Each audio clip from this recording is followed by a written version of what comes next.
There are people today, they just wake up, they go out, and the moment they are stepping on the road, they are knocked down. You think it's coincidence? Their steps were manipulated. Because when demons want to destroy you sometimes, they program you into self-destruction. And the guy wants to travel, he delays himself on Monday, delays himself on Tuesday, and stood up on Wednesday to travel.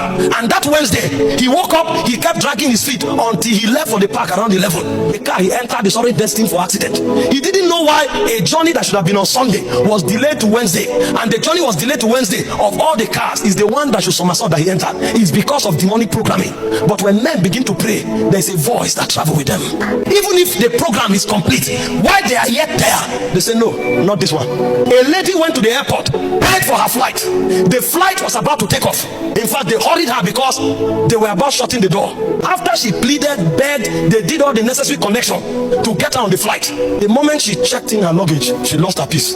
Give me my bag. They said, no, they've checked it in. I need my bag. I'm not going. They said they checked it in. They said, no problem. And she walked out. The plane crashed. The question is, what about the 80 to 90 Christians that are on that flight? Is it that God specially loved this one? No. There is a heritage that is for every believer. It is the one that ascended in the spirit that picked it. If all of them picked it, all of them would have left the flight. It is one that picked it. As much as God would have loved to save everybody, the spiritual technology made for their salvation is the voice of God. And only the man who will pitch the tent of prayer will access it. But unfortunately, many die because they didn't hear God's voice. Have you not heard people that struggled and fought for what they called an opportunity, not knowing that that is the grave with the mouth open? How come they didn't hear? They said there will be a voice behind you. That voice will tell you, no, turn back. I've seen men before that invested in business so much that you will say, this is the one that will create breakthrough. When they are about to move, they lose their peace. And they say, Lord, what are you saying? What are you saying? And God said, not this one.